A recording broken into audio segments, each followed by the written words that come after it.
안녕하십니까. 토요일 오후 인사드립니다. 드디어 이제 2월 1일이 되었네요. 2월 달에 해야 될 일이 좀 많죠. 1월에도 할 일이 많으셨는데 2월에 주로 많이 해야 될 게 결산 부분입니다. 결산을 하면서 여러분들이 챙겨야 될 거 말씀을 드리도록 하겠습니다. 시작 전에 앞서 여러분 아시죠? 좋아요와 구독 버튼 누르시고 아시는 분한테는 공유 마구마구 날려주시면 감사하겠습니다. 일단은 여러분들이 결산에 대해서 기존에 했던 분들은 그냥 술술 한번 내가 아는 것이 맞는지 확인해 보시면 될 것 같고요.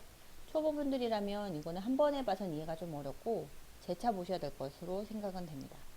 자, 그러면 개념을 설명을 드리기 위해서 빈 양식 하나 이제 제가 준비를 했는데요. 검은색이 더 눈에 괜찮겠죠? 일단 잉여금 정의를 말씀드리도록 하겠습니다. 저도 모르게 그 일단이란 말 너무 많이 쓰는 것 같아요. 되도록이면 우선은 뭐 이렇게 먼저 뭐 이런 얘기 써야 되는데 이게 입에 붙었어. 어쩌면 좋아. 자, 하겠습니다. 일단 또 시작이네. 잉여금. 용어를 먼저 아셔야 되기 때문에 잉여금에 대해서 이제 그 아파트 회계와 일본 기업 회계하고 좀 내용이 다르죠. 기업 회계에서는 자본 잉여금이 있어요. 자본 잉여금은 자본을 투자해서 회수되는 잉여금이죠. 근데 우리 아파트는 그런 거는 발생되지 않습니다. 아파트는 해당이 안 되고요. 우리는 자본하고 상관없이 이익 잉여금이 들어갑니다. 이 부분이 아파트 실무자들이 회계 기초 지식이 부족하신 분들이 특히 취약한 부분이 이 이익잉여금 부분이에요.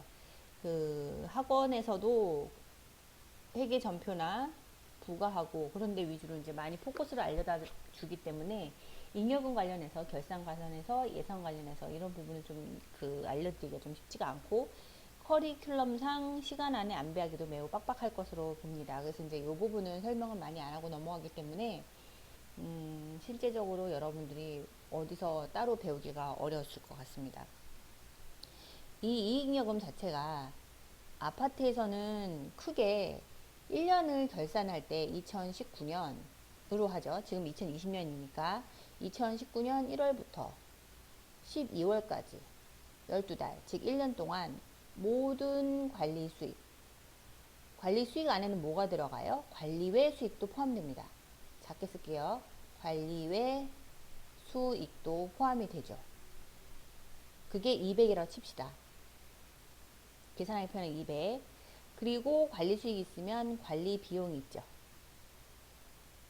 자, 그러면 관리 외 비용도 포함이 됩니다. 120이라고 할게요. 이렇게 빼면, 자, 우리가 부과할 때 중요한 거는 관리 수익과 관리 비용은 똑같은 금액으로 발생된 건 똑같이 입주민한테 부과받기 때문에 얘는 똑같아요. 그럼 실질적으로 이익잉여금이 낳는 거는 이쪽 부분이에요. 관리 외 수익하고 관리 외 비용에서 이익을 받는데, 그러면 그 수익에서 비용을 뺀 게 바로 뭐죠? 단기, 순이익. 여기 말하는 단기는 2019년에 발생된 그 단기의 순이익을 말하는 겁니다. 그러면 암산하면 200에서 120하면 80이죠. 단기 순이익이 80이 났다고 칠게요. 그러면 요걸 가지고 우리는 적립을 하는데 중요한 거는 80을 갖고 우리는 뭐예요? 원래는 기업회계에서는 12월 31일 날 이때 그 단기순이익 차변 단기순이익 80 대변 이익잉여금 80 요걸 처리를 한 다음에 그 주주총회를 해서 얘를 어떻게 처분할 건지 결정이 나면 그 처분 날짜로 해서 잉여금 처분 결과를 집어넣죠. 그래서 말일쯤 되면 일반 기업은 되게 바빠요. 요거를 마저 넣느라고. 근데 아파트는 이렇게 처리하지 않고요. 1년치를 가지고 일단 얘를 마감을 쳐요. 마감을 쳐서 그 다음에 검색 다시 익년이죠. 2020년 이때 2020년에 결산을 정리를 합니다. 여기 부분이 결산하면 얼마는 관리비, 차감, 적립금하고 얼마는 예비비 적립금을 하며 얼마는 장기수선 충당금, 장충이라 할게요. 장충으로 충당금으로 적립을 하죠. 요 과정을 거치는데 이 한 해는 일단 12월 31일 기준으로 끝내고 얘를 언제 하냐면 2월까지 결산 후 마감 후 2월까지 이익 잉여분 처분 회의를 합니다. 누가 할까요? 입대위에서.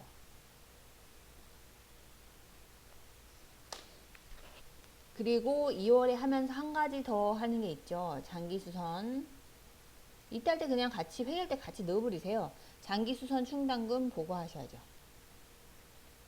얘는 2019년 1월부터 12월까지 충당금 사용했던 거에 대해서 전반적인 것은 보고를 합니다.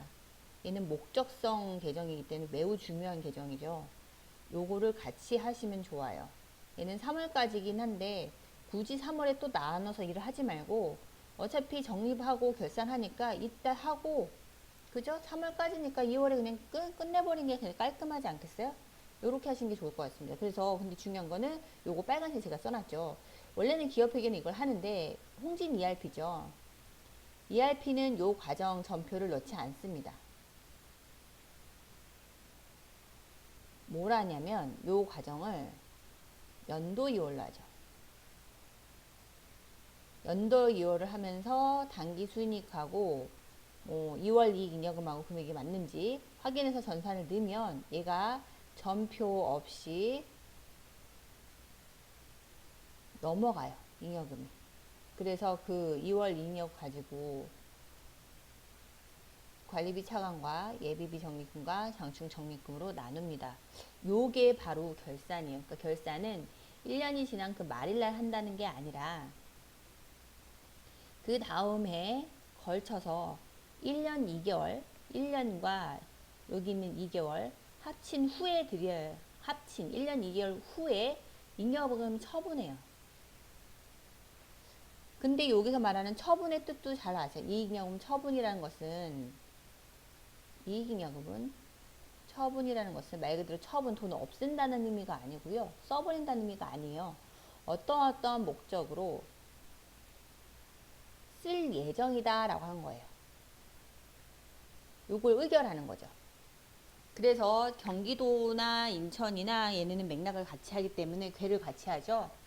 경기도가 좀 뭔가 행동이 좀 빨라서 그 예비비 적립금을 적립 안 하는 분위기예요. 인천도 같이 마찬가지고 경기도하고 인천은 같고요. 서울은 아직 예비비 적립금을 적립을 합니다.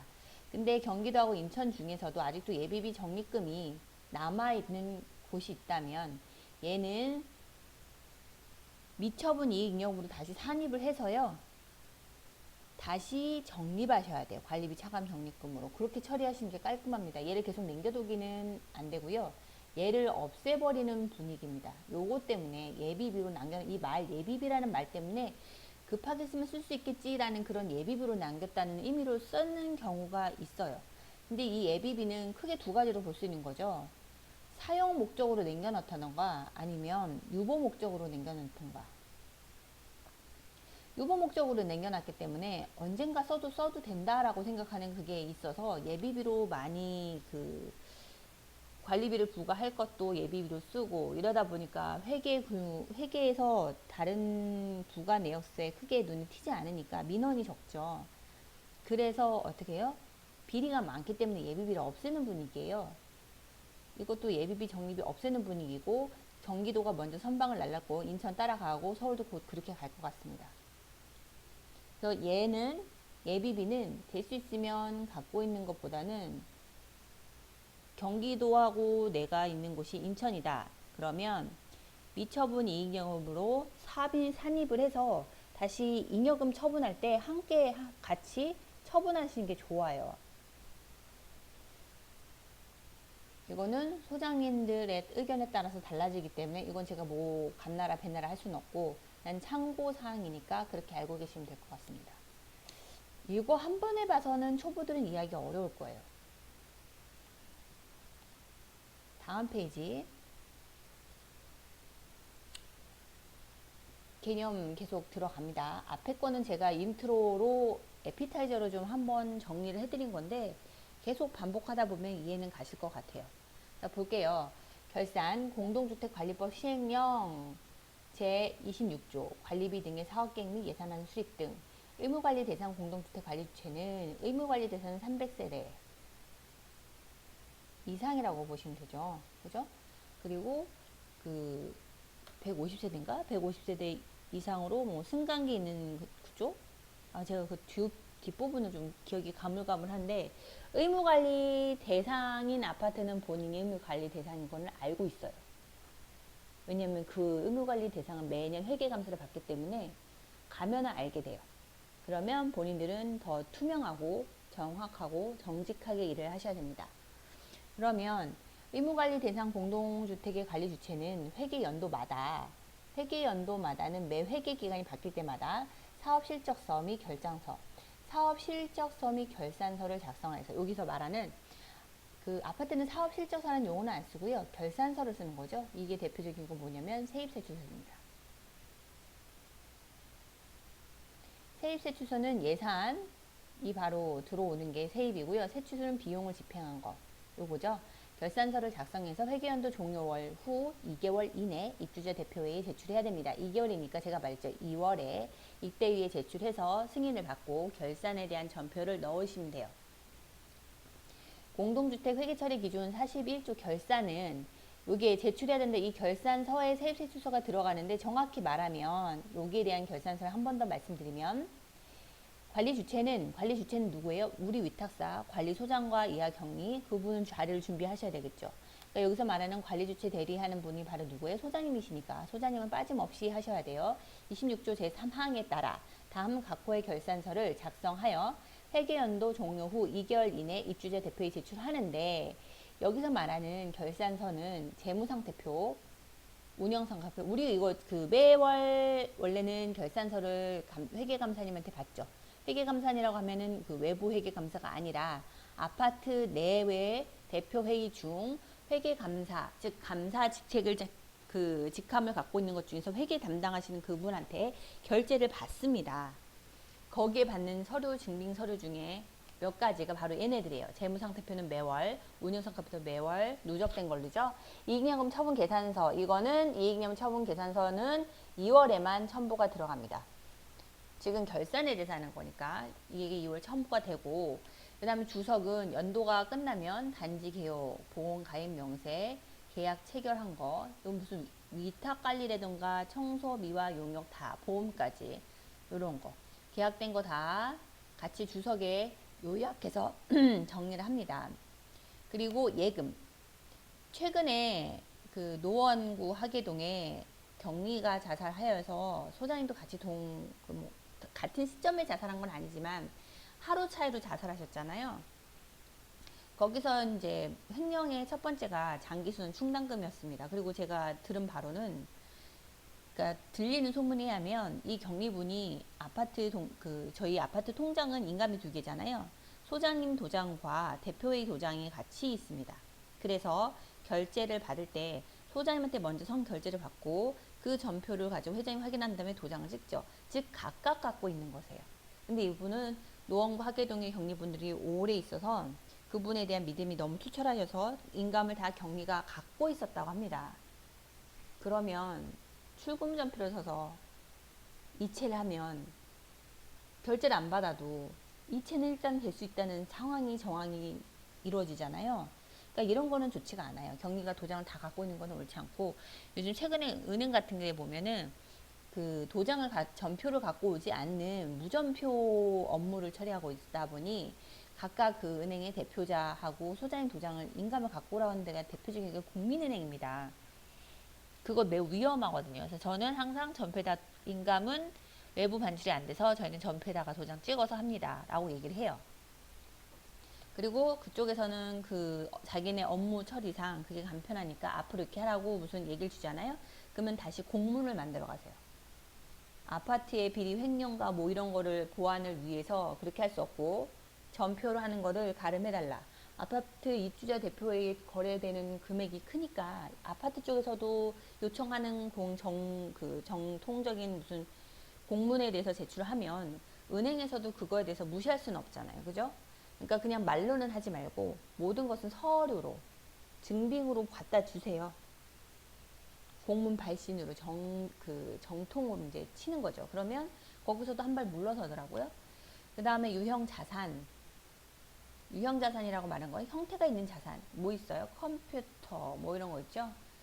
그런 거는 재고자산 같은 거 확인하시고, 미지급금, 아직 지급하지 않은 거, 예수금, 관리비 예치금, 충당금, 각종 충당금, 주요 적립금, 일반 관리비 명세서에 대한 개요.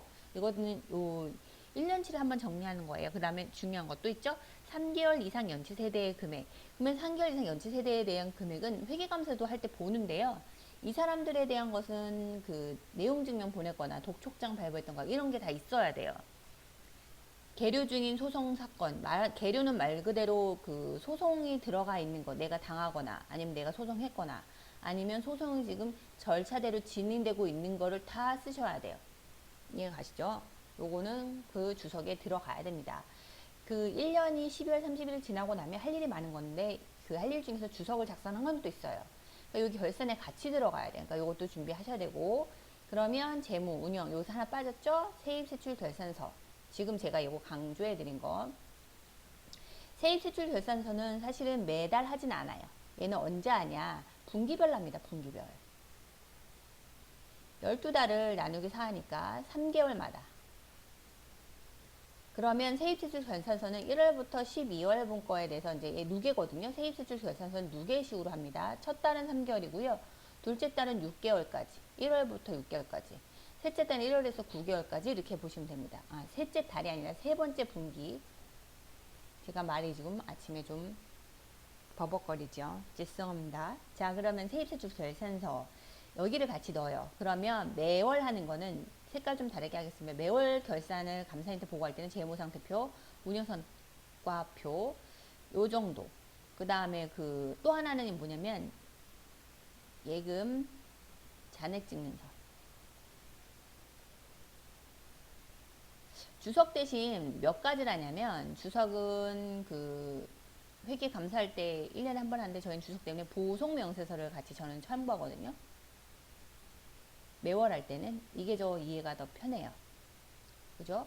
재무상태표, 운영상태표, 예금 잔액증명서, 부속 명세서 하고 또 우리는 미수금 대장 또 같이 가요. 그 다음에 현금 시제 사용한 거 이거 현금 출납장. 재무상태표 그 다음에 그 저희는 여기다가 또 학계잔액 시산표를 넣어요.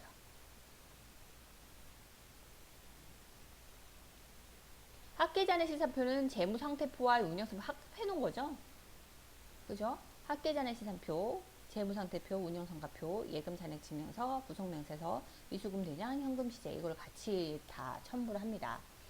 요게 다 그냥 저는 요거 다 들어가고요.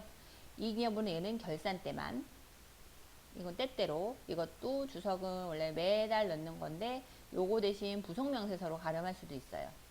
대신 결산할 때는 넣으세요. 하도록 되어 있으니까. 그 다음에 여기 세입세출 결산서도 넣으셔야 되죠. 결세는 매 해당 연도의 회계 처리 상태를 명확히 파악할 수 있도록 명료하게 쓰셔야 되고요. 여기선 거짓이 있어서는 안 됩니다. 결산은 회계연도 말을 기준으로 실시하고 재무제표는 매월 작성합니다. 자, 여기서 말하면 그 여기 재무상태표는 당월 단기만 쓰는 게 아니라 전기도 같이 하는데요. 재무상태표는 1월에 하든 2월 거 재무상태표를 쓰든 5월 재무상태표를 만들든 다 전년도 12월 31일로 갑니다. 전기는. 운영성과표는 똑같아요. 기간이. 만약에 제가 3월이에요. 운영성과표는 누계죠. 1월부터 3월이면 전년도 같이 비교하는 것도 1월부터 3월로 하시면 됩니다.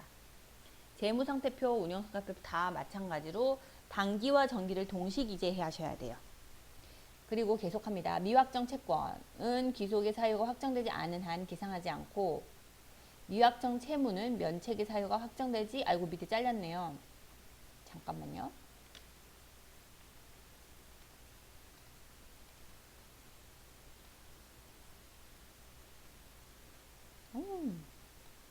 갔다 가다 보니까 밀렸어요. 지울게요. 미확정 채권은 기속의 사유가 확정되지 않는 한 계상하지 않고 미확정 채무는 면책의 사유가 확정되지 않는 한 계상해야 된다. 이게 무슨 그 소극적인 거죠. 보수적인 회계 처리 지침으로 우리가 이렇게 처리하는 거니까. 잠깐만요. 됐어요. 받을 거는 기속 사유가 확정되면 넣는 거고요. 그 말이에요. 미확정 채무는 그러니까 돌려줘야 되는 그 채무는 면책 사유가 발생하지 않는 한 계속 표기를 하시라는 얘기죠. 이건 보수적이죠. 회계를 보수적으로 기재합니다. 안전하게. 다음 페이지 갑니다. 얘도 좀 위로 올려야겠네요. 어떻게 다 밑으로 내려가서 센터를 맞춘다고 했는데 한 번 더 갑니다. 공동주택 회계처리 기준 자산실사 관리사무소장은 매 회계연도 말일을 기준으로 하여 재고자산 및 유형자산을 실사해야 된다. 여러분 이것도 하셔야 돼요. 재고자산과 유형자산을 실사하시고 그 다음에 도장을 찍죠. 재고자산 및 유형자산. 근데 여기서 한 가지 질문. 얘가 말일 기준은 꼭 1월 31일 날 기준으로 하라고 했잖아요. 그럼 꼭 1월 30일 날 해야 될까요? 아닙니다. 2월에 해도 되고요. 1월에 해도 돼요. 대신 1월 30일 기준 지금 현재 기점부터 역순으로 찾았을 때 얘가 타당하게 횟수가 나오면 돼요. 재고자산 및 유형자산 실사해야 되고 재고자산 및 유형자산을 실사하는 경우에는 출납 업무와 관계없는 직원 중 즉 격리죠. 격리하고 왜냐면 이거를 격리가 기준 작성했으니까 작성자가 하면 안 되잖아요. 출납 업무와 관계없는 직원 중 관리사무소장이 지정하는 직원 1명과 과장님이 하시면 되겠네요. 그죠? 이상의 입주자 대표회의 감사 또는 입주자 대표회의가 지정하는 입주자가 참관할 수 있다. 관리사무소장은 자산출납부에 자산실사 일자, 자산실사 참여자, 실사 결과 등과 자산실사 내용을 기록하여 보관하여야 합니다. 공동주택 회계처리 기준 장부의 마감. 회계장부의 마감은 다음 각호에 따른다. 여기 회계장부는 부가명세서, 관리비 조정명세서, 이거 고지서 박스 언박싱 하면 꼭 들어오는 거 있죠. 얘예요, 얘. 조정명세서, 부가명세서. 이거는 그 작은 소책자. 그죠? 물품관리대장. 이거는 아까 얘기한 거, 요거예요, 요거. 요거 조사한 거. 재고자산 유연산을 실시한 요거 물품관리대장. 발음이 안 될까요, 오늘? 지출증빙자료. 이거는 지출기한 말하는 거죠. 증빙자료니까 여기다 플러스 전표. 전표에 영수증 붙이잖아요. 요거를 각각 장부를 마감을 하고 현금 출납자는 매일 마감하는 게 맞고요. 왜냐면 시제를 맞추셔야 되니까 시제를 매일 맞는지 확인하시고 계정별 원장 그 밖에 명세서는 매월 말에 마감하는데 요즘은 이게 전산으로 되어 있기 때문에 굳이 계정별 원장을 출력해서 결제받을 필요는 없어요. 그때그때 출력할 수 있으니까 예전에는 그게 출력이 안 됐으니까 그랬던 거고 장부 마감 시에는 미리 그 마감 잔액을 관계장부와 대조하여 확인해야 된다. 확인하셔야죠. 경리가 이거 금액 맞춰보고 장부 마감하고 이제 결제 받잖아요. 요거 장부에 마감하면 요것들 다 어떻게 해요? 감사님한테 아파트 내부 감사한테 결제를 받으셔야 돼요. 관리사무소장이 변경할 때는 인계인수일을 기준으로 각종 회계장부 얘네들 있죠. 마감하고 다시 인수인계할 때 같이 확인하셔야 됩니다. 전산으로 회계 처리하는 경우에는 매월 결산 처리 결과를 출력하여 관리사무소장 1명 이상의 입주자 대표회의 감사가 이름을 쓰거나 도장을 찍어 보관해야 된다. 이 경우 감사는 예금 잔고 증명과 관계장부를 대조해야 되고요. 근데 이거를 보면 매월이라고 되어 있잖아요. 현실적으로 좀 어렵습니다. 그래서 그냥 저는 어떻게 하냐면 매월 오셔서 확인하시라면은 그분도 바빠갖고 좀 짜증내세요. 오히려 이제 원칙대로 해야 된다고 빨리 오세요 할 수가 없잖아요. 우리도 의리인데 그럴 때는 유두리를 좀 유두리를 감안하세요. 매월 오는 거 결제 받으러 오는 것도 좀 이렇게 바쁘고 대표회의 오는 것도 힘드신데 어떤 데는 대표회의가 뭐 그 정규 대표회의 아니고 수시로 하는 데도 있잖아요. 근데 또 이거 와갖고 또 들춰보고 하면 또 그 일이 많으니까 그냥 1년에 결산하고 얼마 안 있다가 그러니까 결산하기 전에 1월쯤이죠. 감사님들 모셔놓고 1년치 한번 이렇게 설명 그 브리핑식으로 얘기하셔도 되고 한번 훑어보시고 모르시는 거 있으면 질문해 주세요. 원래는 이거 매연하는 건데 너무 바쁘실 것 같아서 이렇게 보여드립니다. 그 얘기하셔도 돼요. 안 하는 거는 문제가 있지만 어쨌든 간에 하면 돼. 결산은 회계연도만을 기준으로 실시하고 재무제표는 매월 작성합니다. 이거는 아는 거니까. 그 다음 페이지 넘어갈게요.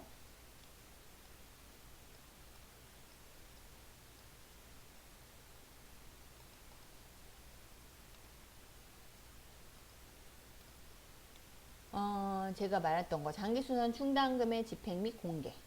관리주체는 직전 연도 12월 31일 기준으로 장기순환 계획에 따라 적립해야 하는 장기순환 충당금, 적립한 장기수선 충당금, 집행금액 및 잔액을 입주자 등에게 별지 6호서, 여기 바로 별지 6호 서식이거든요. 따라 매년 3월 말까지 공개해야 됩니다. 이 공개할 때는 게시판 또는 통합정보마당, 그죠? 여기다 공개를 해야 됩니다. 그러면 장기수선 충당 적립 및 사용 현황, 단지명 쓰시고요. 주소, 세대수, 기준일. 그럼 여기 보시면 장기수선 계획에 따른 장기수선 충당금, 적립률에 따른 장기수선 충당금, 장기수선 충당금 적립 누계. 이렇게 구성이 되어 있잖아요. 사용액, 공사 및 지출금액 등. 그 다음에 잔액, 자녀 기간 중 장기수선 충당금 필요액, 적립 필요액. 자, 이거를 딱 보세요. 이건 격리가 쓰는 걸까요? 소장님이 해야 될까요? 아파트 관리사무소장 누구누구누구인 소장님이 하시는 겁니다. 근데 우리가 이거를 소장님께 잊지 말고 하시라고 말씀하면 돼요. 그래도 보는 것은 알아야 되니까 말씀을 드릴게요. 여기 보면 장기수선 충당에 따른 충당금 그 장충 계획에 있는 걸 그거 아마 쓰실 거고요. 적립률에 따른 장기수선 충당금, 그러면 적립률에 따른 장기수선 충당금 그 금액이 나올 거고요. 장기수선 충당금에 대한 적립 누계, 지금 적립된 누계를 쓰면 되고요. 그럼 거기에 대한 지금 1년치에 대한 사용한 금액 쓰고, 그죠? 그러면 여기 있는 거는 보면 적립 누계는 사용액을 빼면 지금 잔액이 나오겠죠. 그렇게, 그죠? 그리고 자녀계획 기간 중 장기수선 충당금 필요액은 이거는 소장님이 예상치를 쓰실 거고요. 앞으로 더 적립할 필요가 있으면 여기다 쓰실 거예요. 이거는 뭐라고 말씀드리기 어렵습니다. 왜냐면 제가 뭐라고 제가 이것까지 일일이 알겠습니까? 모릅니다. 이건 소장님들이 쓰십니다. 자, 그러면 이거는 매년 했을 테니까 아파트 가셔서 어떻게 하셨는지 소장님들 그 전년도 거 보시고 하시면 될 것 같아요. 산정 방법. 매월 적립금액은 얼마? 원 단위 쓰시고요. 세대당 주택 공급 면적, 분양 면적. 이게 1제곱미터당 단가기 때문에 1제곱미터당 단가 곱하기 그 관리 면적을 곱하시죠. 그러면 이게 매월 부과되는 장기순 충당금이 되잖아요. 그죠? 장기순 계획 수립일. 이거는 처음 거. 그 다음에 장기수선 개선 조정일. 조정일은 이거는 3년에 한 번씩 조정하니까 이것도 조정되는 기간 쓰시면 돼요. 그러니까 요게 보면 그 2년 전이다. 그러면 올해까지는 하고 내년에는 조정을 해야 되는구나 라는 걸 한번 알 수 있겠죠. 그런 식으로 한번 훑어보시면 좋아요. 격리도 뭐 그냥 슬렁슬렁 넘어가지 말고 이런 거 특히 딴 것 말고 일자 이런 걸 잘 봐주셔야 돼. 특히 조정일. 이거 놓치면 안 되니까. 그죠? 이 조정일 기준으로 다음에는 3년마다니까 3년에 돌아올 때는 맞추셔야 돼요. 그렇고 나서 장기순 충당금 얘도 이제 같이 하시는 게 마음 편하다.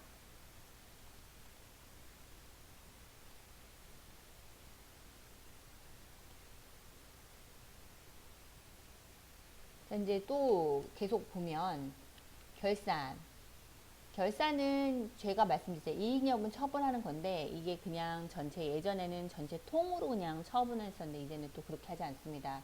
뭐든지 그 원천 돈이 들어오는 것에 대한 주체가 누군가를 이게 시시비비가 있기 때문에 나누기 시작했어요.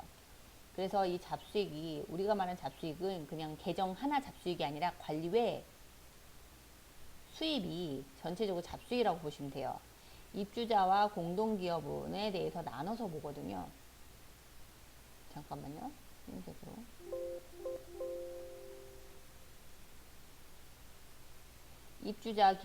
입주자와 공동기업원으로 나눕니다.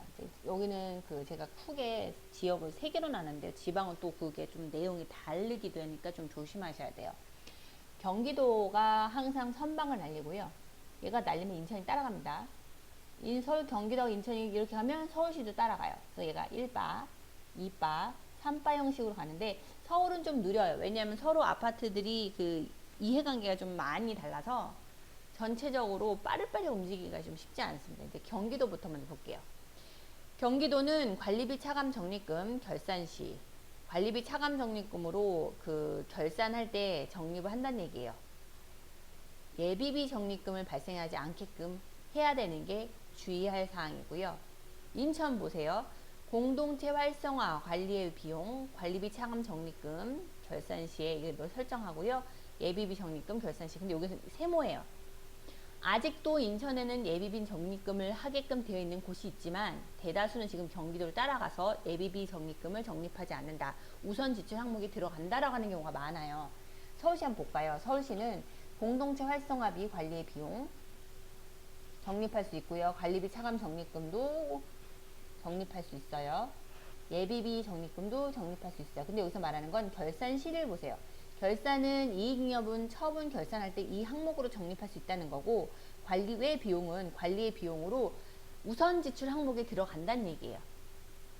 제가 말하는 우선 지출 항목이 뭐냐면 관리의 수익이 들어오면 관리 외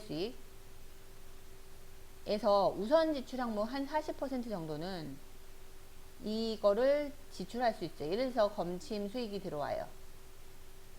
그러면 검침 비용도 있죠. 직원 급여에 포함해서 지급할 때 검침 비용을 써야 되는데 이건 또 빨간색으로 하겠네요. 검침 비용. 그러면 전체 요 범위 중에서 어느 정도 돈을 검침 비용을 쓰잖아요. 근데 이 검침 비용이라는 이런 관리 외 비용은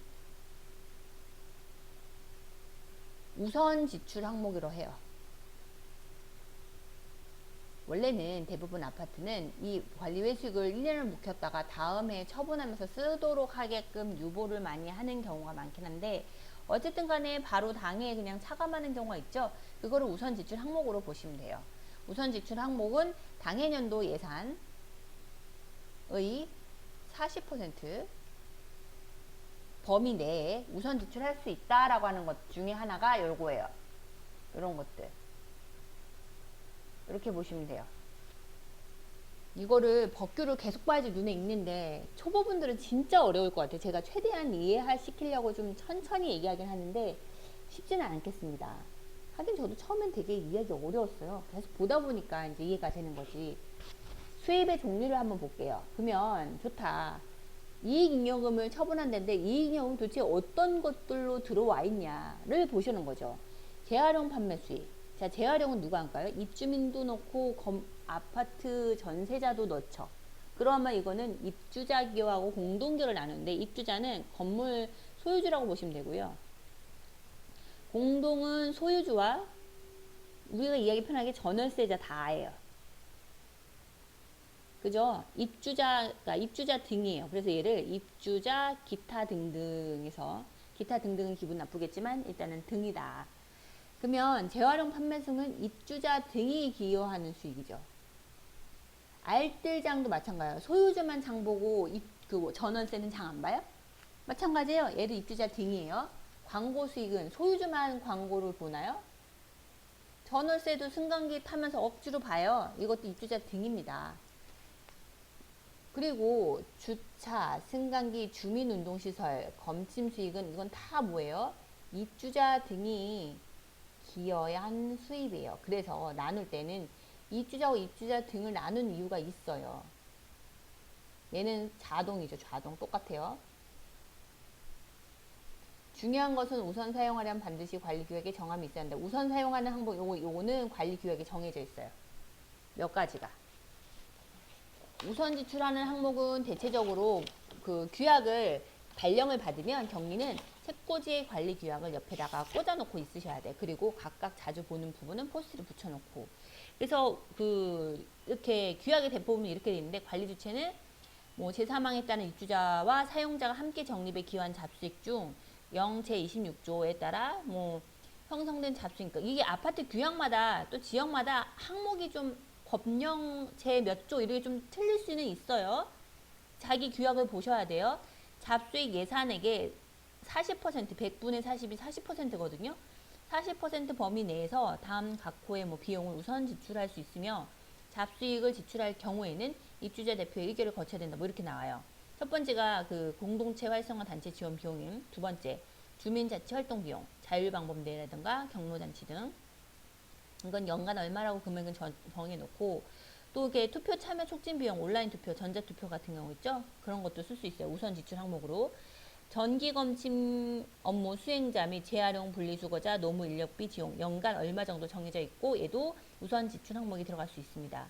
커뮤니티, 주민 공동시설 등 시설 등 운영에 소요되는 비용도 연간 얼마로 이것도 우선 지출 항목이 들어가고요.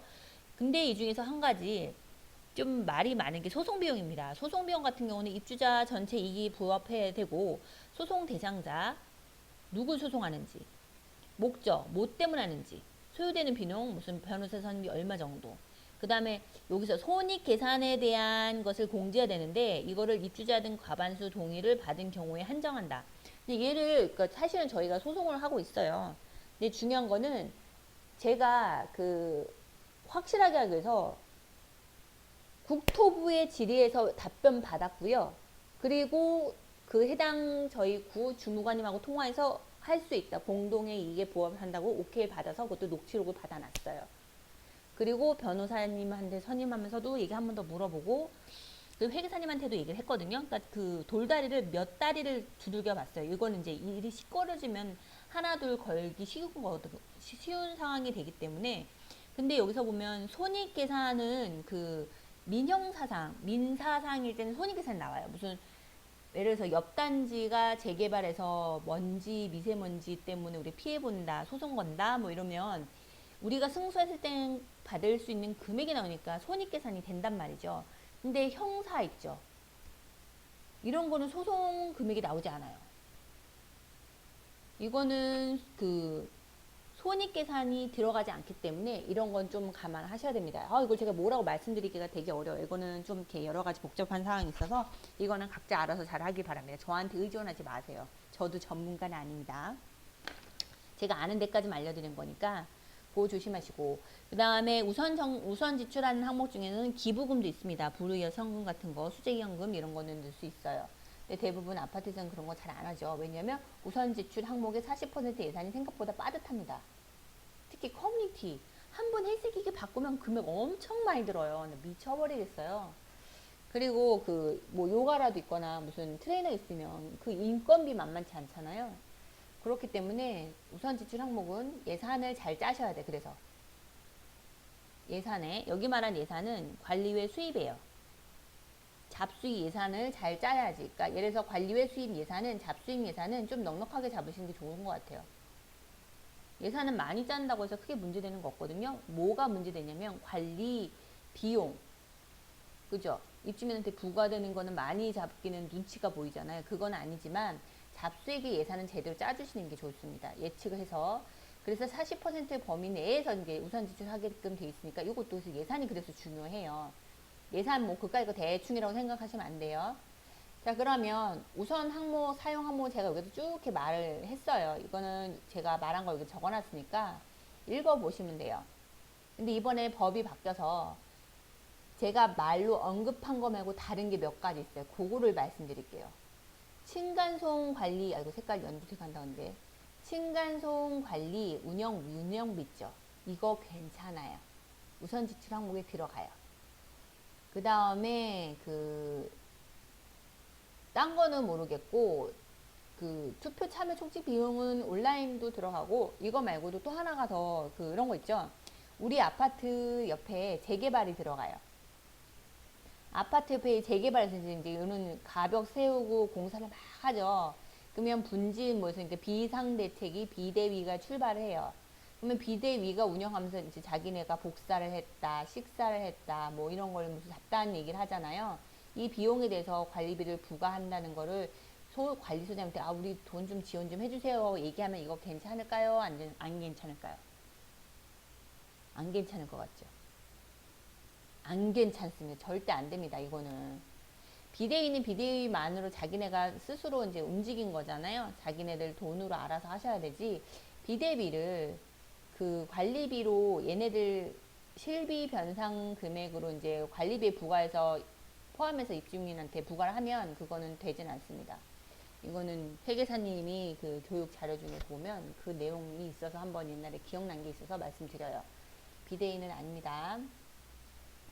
주민자치활동이가 자치활동 아닙니까? 하고 근데 주민자치활동이라서 무조건 주민들이 다 모였다고 해서 자치활동이 아니고요. 규약에 명시되어 있는 자치단체여야 되면 그 자치단체여야만 해요. 아 어떻게 오늘 아침에 컨디션이 안 좋게 말이 버럭버럭 안 되네요. 벌써 40분이야. 이거 좀 나눠서 해야겠는데 앞으로 할 거 많은데 자 계속 할게요. 일단 이거 1부라는 거 나눠야겠네요. 경기도와 여기 다시 펜 다시 그 예비비의 사용 같은 경우 경기도는 빡세서 예산에 책정되어 있지 않은 예측할 수 없는 예비비를 사용할 수 있는 조건이 경기도는 빡세요. 예산이 책정되어 있지 않은 예측할 수 없는 긴급 상황에 대해서 한 해 100만원 미만의 소액으로 입주자 대표의 의결을 받을 것. 첫 번째 조건 예산이 책정 안 돼 있어야 되고 두 번째 긴급 상황이랄 것. 세 번째 금액은 100만원 미만으로만 네 번째 입주자 대표의 의결을 받아야지 사용할 수 있어요. 경기도 빡세죠? 인천 한번 볼까요? 예산이 책정되지 아니하거나 느낌 똑같죠? 예측할 수 없는 지출. 예측할 수 없는 건 긴급일 수도 있지만 예측이 할 수 없었던 거. 그게 긴급이잖아요. 그죠? 긴급하거나 거의 경기도가 거의 똑같아요. 100만원 이하 소액 지출. 맞죠? 입주자 대표 의결 받을 것. 어때요? 인천은 경기도 따라쟁입니다. 공개는 관리비 부과 명세서에 별도 기재해서 똑같이 별도 기재해서 표기를 잘 해서 보이라고 하는 거고 별도 기재니까 묶어서 이제 안에 슬쩍 넣지 말고 아예 그냥 줄 하나 행가는 무슨 좀 잘 써서 이렇게 넣으라는 얘기죠. 관리비 부과 명세서 포함해서 이 중에서 얼마는 뭐 이렇게 썼다 뭐 이렇게 포함해서 공개도 된다는 얘기예요. 어쨌든 공개하라는 얘기예요. 서울 한번 볼게요. 예측할 수 없는 긴급 사유의 발생으로 이건 똑같죠. 두 번째 거 2번하고 똑같죠. 예산 미책정 순서는 바꿨어요. 예산이 부족한 비목이 하나요. 미책정에서 부족하다는 얘기죠. 말이 같은 거예요. 말장난이죠. 입주자 대표의 의결을 사용 하나만 빠져서 뭐 100만 원이라는 돈의 한정이 없습니다. 서울시는. 그게 차이점이에요. 그리고 얘는 게시판에 올리고 대신 그러니까 100만 원 안 한 대신 게시판에 붙이고 통합정보 마당에도 붙이고 붙이라는 거예요. 게시하고 관리비 부과 명세서도 별도 기재하라는 얘기죠. 그죠? 대신 여기는 공개만 좀 달라요. 공개하면 되죠. 뭐 정당하게 썼으면. 여기 좀 다릅니다. 계속해요. 집행기준 그 경기도는 입주자가 적립에 기여한 입주자라 말하면 그 건물 소유주예요. 소유주. 입주자가 적립에 기여 말 그대로 회사로 말하면 주주죠. 주주가 적립에 기여한 당 각국의 잡수익은 장기손 충당금 입주자 즉 소유주만 적립하는 게 장충이잖아요. 장충은 많이 내면 낼수록 입주자가 싫어하니까 웬만한 거는 그 전에는 다 그 잉여금을 웬만하면 장충에 막 거의 많이 때려 넣었어요. 근데 그게 왜 임대로 들어온 전월세자가 내가 낸 거를 왜 니네가 가지냐라고 소송이 들어오기 시작하니까 이게 불리하기 시작한 거예요. 소유주하고 소유자 등, 소유자가 아니지 입주자와 입주자 등으로. 그래서 그러면 확실하게 여기 수도꼭지에서 들어온 돈은 여기다만 넣고 이쪽 수도꼭지에 있는 것은 여기서 쓰자 이렇게 된 거죠. 그게 바로 입주자가 적립한 거는 장충, 입주자 등이 적립한 것은 공동관리비 차감 적립금으로 가는 거죠. 예비비나. 장충 적립하는 것을 원칙으로 하여 입주자 대표회의는 입주자의 동의를 얻어 하자 소송을 수행할 경우, 요거 되게 많죠. 하자 소송을 수행할 경우, 요거 생각보다 많아요. 소송에 동의한 입주자의 비율만큼 소송 비용에 우선 지출할 수는 있어요. 지금 돈이 없다면. 법원에서 판결 또는 조정에 따른 하자 보수금 수령 시 돈을 받죠. 돈을 확정받을 때 우선 지출할 잡수익을 장기수선 충당금으로 적립해야 된다. 우선 지출할 항목 있었죠. 잡지출은 예상 범위, 당연도 예산 범위 40% 이내는 우선 지출할 수 있다고 했으니까 이미 소송을 먼저 땡겨 썼잖아요. 쓰지 말고 장충으로 다시 원래대로 적립하라는 얘기예요. 다만 하자 소송 비용이 소송에 참여한 입주자의 잡수익 기여분을 초과한 경우, 비용이 초과했으면 그 차액을 해당 입주자한테 별도로 징수해야지, 소송을 수행하여야 하며 징수하고 소송해야 되며 돈을 더 그 잡수익에서 하지 말라는 말이에요. 결론은 법원 감정 비용 이외에 하자 진단 및 감정 비용으로 사용할 수 없다 라고 되어 있습니다. 요거는 경기도는 요거에 대해서 언급을 되게 길게 했어요. 서울시는 그냥 간단하게 입주자가 적립한 거는 장충으로 적립해라. 인천도 요거는 복잡하니까 요건 그냥 안 따라갔어요. 입주자가 기업한 거는 장충으로 적립해라. 근데 이 문구 때문에 대부분 조심하게 돼요. 그러니까 그 규약에 이 말이 없었어도 될 수 있으면 하자 소송할 때에는 소유주들의 동의를 얻어서 그 범위 안에서 해야지, 무조건 다 소송 비용이 그 초과한 거에 대해서도 쓸 수가 없어요. 양심적으로. 지금 트렌드가 얘가 먼저 가면 나머지 다 따라간다니까요. 두 번째, 중개기 설치에 발생한 수입, 어린이집 임대료는 당연히 중개기는 어디다 설치했어요? 전세자가 자기네 집 지붕에다 설치했나요? 아니죠. 건물에다 부착했죠. 그러니까 누구? 입주자가 기여한 수익이란 말이죠. 어린이집도 마찬가지예요. 어린이집은 전세자가 자기네 집 한 칸 떼서 어린이집 만들었나요? 아니죠. 그죠? 건물 자체에 어린이집 구역을 만들어서 그걸 임대를 한 거잖아요. 그죠? 유치원 원장님한테, 유치원이 아니죠. 어린이집 원장님한테 임대한 거기 때문에 이것도 입주자가 기여한 수익이기 때문에 얘는 장기선 충당금으로 적립을 합니다. 잡수익은 제4항 각 호의 용도 외에는, 각 호의 용도는 아까 뭐였어요? 이게 뭐였어요? 우선 지출 항목이에요. 우선 지출 항목. 그것들 각각 정해진 것들 외에는 다른 그 외에 관리비 및 사용량 항목에 사용할 수가 없습니다. 요거 주시하셔야 돼요. 자, 그러면 여기까지 하는데도 47분이죠. 거의 50분을 썼어요. 지금 제가 결산에 대해서 경기도, 인천, 서울에 대해서 좀 이렇게 좀 나눠서 봤는데요. 얘를 왜 계속 강조를 하냐면 다음 거 이익잉여금을 처분할 때 그거에 따라 계산이 미사하기 좀 달라집니다. 그래서 이 부분을 좀 언급을 했고요. 그리고 특히 초보분들은 이 부분에 대해서 이해하기 참 어려워해요. 그렇기 때문에 여러분들이 보실 때 항상 전체 흐름은 보시되 실제 일을 집행하기에 있어서 본인의 아파트 관리 규약 책자를 펼쳐놓고 전년도와 전전년도 한 해만 비교하면 안 됩니다. 전년도 경리가 멍청해서 다른 짓을 했을 수도 있어요. 적어도 2년치는 보세요. 만약에 그 2년 동안 다녔던 경리가 있었는데 그 2년치도 못 믿겠다. 그러면 3년치를 보셔야죠. 그 전전 경리까지. 왜냐하면 이게 전임자가 그 베테랑이면 상관없는데 전임자가 그 초보였고 몇 개월 안 있다 그만뒀다. 이러면 이 사람은 믿을 수가 없어요. 대부분 초보로 짧게 일하고 그만두는 거는 이 사람이 해놓은 게 제대로 돼 있을 확률이 없어요. 초보라도 오래 있으면 본인이 잘못한 거 알면 찾아서 수정이라도 할 수 있는 여력이 있는데 짧은 기간은 그런 여력이 없거든요. 그냥 손 털고 도망가는 거예요. 물론 그렇지 않은 분들도 계시겠지만 그렇기 때문에 적어도 2년치 또는 3년치를 가지고 대조를 하시라. 번거로우셔도 그렇게 하셔야 돼요. 나중에 잘못돼서 얘를 수긍하는 게 더 힘듭니다. 그럼 오늘은 여기까지 결산의 1부를 마쳤습니다. 그러면 2부는 좀 쉬었다가 다시 녹화를 하고 차적으로 올려드리겠습니다. 목이 아프네요. 차를 마셔야겠어요. 그럼 여러분 안녕, 화이팅 하시기 바랍니다. 바이바이.